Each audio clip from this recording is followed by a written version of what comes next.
آپ کسی کے پاس ملنے کے لیے جاتے ہیں، وہ آپ کا رشتہ دار ہے، آپ کا دوست ہے، کوئی بھی ہے، تو اس کی غربت کا کبھی بھی مذاق نہ اڑائیں۔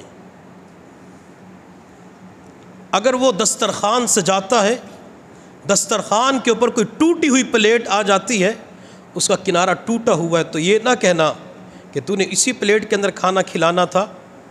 آپ نہیں جانتے کہ اس کے پاس پلیٹ خریدنے کے پیسے بھی ہیں یا نہیں۔ بعض مرتبہ طعنے دے کر اس کا دل توڑ کے رکھ دیتے ہیں۔ اور نوجوان معاشرے کے اندر یہ چیزیں پائی جاتی ہیں، تو اللہ نے اچانک میری زبان سے نکلوا دی، ورنہ میرا موضوع تو کچھ اور چل رہا تھا۔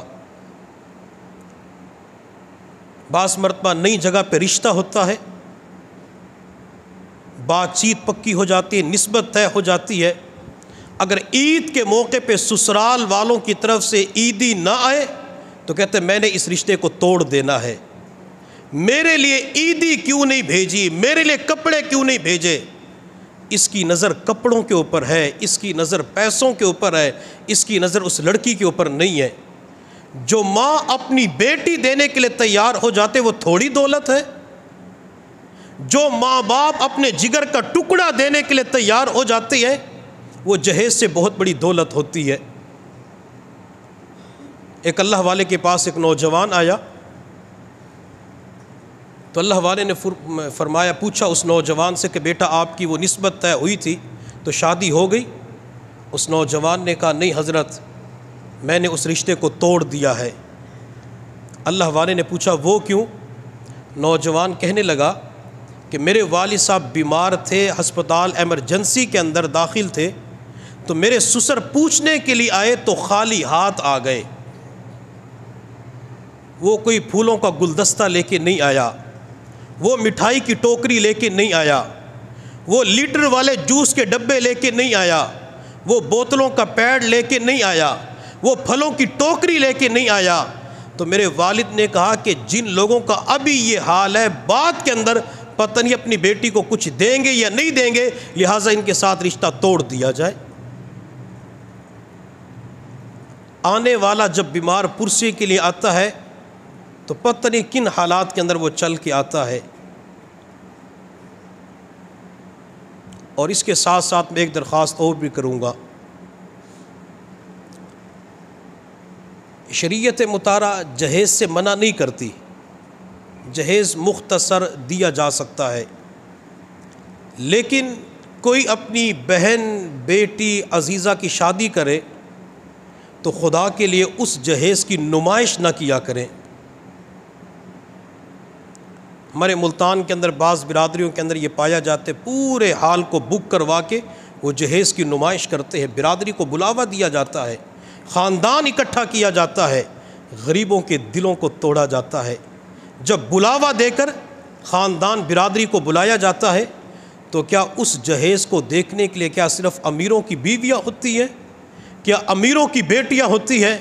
نہیں، اس جہیز کو دیکھنے کے لیے غریب کی بچی بھی ہوتی ہے، جہیز کو دیکھنے کے لیے غریب کی بیٹی بھی آتی ہے۔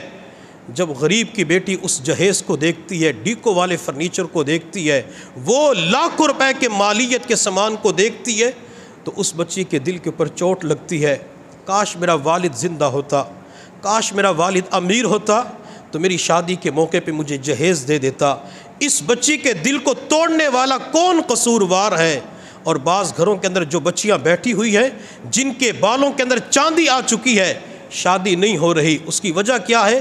ماں باپ کے پاس جہیز دینے کے لیے پیسے نہیں ہیں، ماں باپ کے پاس ہاتھ رنگنے کے لیے پیسے نہیں ہیں۔ وہ بیٹیاں اس وجہ سے بیٹھی ہوئی ہیں کہ ہمارے پاس جہیز نہیں، لوگ شادی کرنے کے لیے تیار ہی نہیں ہوتے۔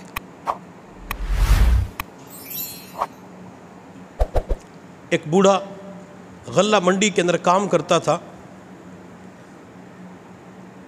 تو اس کی بیوی نے ایک دن صبح سویرے کہا کہ ہماری بیٹی جوان ہو چکی ہے، میں نے کسی جگہ رشتے کی بات چلائی تھی، تو وہ لوگ آج بیٹی کا رشتہ دیکھنے کے لیے آ رہے ہیں، آپ غلہ منڈی نہ جائیں۔ تو خاوند نے بیوی سے کہا کہ آج نہیں جاؤں گا تو مزدوری نہیں ملے گی، راشن بھی نہیں آئے گا، آپ خود ہی ان سے معاملات کر لینا، اگر وہ پسند کر لیتے تو بات پکی کر لینا۔ خاوند یہ کہہ کے چلا گیا۔ جب شام کے وقت خاوند گھر آیا تو بیوی نے اپنے خاوند کو بٹھایا، اپنے خاوند کو کھانا کھلایا۔ خاوند سرہانے بیٹھا ہوا تھا اور بیوی اس کے پاؤں کی جانب بیٹھ گئی۔ جب خاوند کھانا کھا کے فارغ ہوا تو اس نے کہا کہ آج رشتہ دیکھنے کے لیے آئے تھے؟ بیوی نے کہا کہ ہاں آئے تھے۔ اچھا کیا بنا؟ تو بیوی کی آنکھ میں موٹے موٹے آنسو آ گئے۔ خاوند نے پوچھا روتی کیوں ہو؟ تو بیوی نے روتے ہوئے کہا جو رشتہ دیکھنے کے لیے آئے تھے وہ پوچھ رہے تھے کہ بڑی بہو تو اتنا جہیز لے کے آئی تھی، تم اپنی بیٹی کو کتنا دو گے؟ میرے پاس اس سوال کا جواب نہیں تھا۔ میں نے ان سے کہا کہ میں آپ کے ساتھ رشتہ نہیں کر سکتی۔ تو بوڑھا باپ اس بات کو سن کے رو پڑا، کہنے لگا لگتا یہ ہے کہ میں تو اپنی بیٹی کی شادی کر ہی نہیں سکوں گا۔ تھوڑی دیر کے لیے سوچا، وہ بوڑھا باپ جو صبح سویرے غلہ منڈی کے اندر جاتا ہے، اپنے اس کندھے کے اوپر کمر کے اوپر روزانہ کبھی 100 کلو کی بوری اٹھاتا ہے، کبھی 50 کلو کی بوری اٹھاتا ہے، وزن اٹھا اٹھا کے کمر جھک جاتی ہے، وزن اٹھا اٹھا کے اس کی طاقت و قوت ختم ہو جاتی ہے، وزن اٹھا اٹھا کے کسی کام کا نہیں رہتا، وہ رشتہ داروں کی ہاں خوشیوں کے اندر بھی شریک نہیں ہوتا کہ اگر وہاں چلا گیا تو مزدوری نہیں ملے گی، وہ بیچارہ غریب جہیز کہاں سے تیار کرے، لاکھوں روپے کا جہیز کہاں سے تیار کرے؟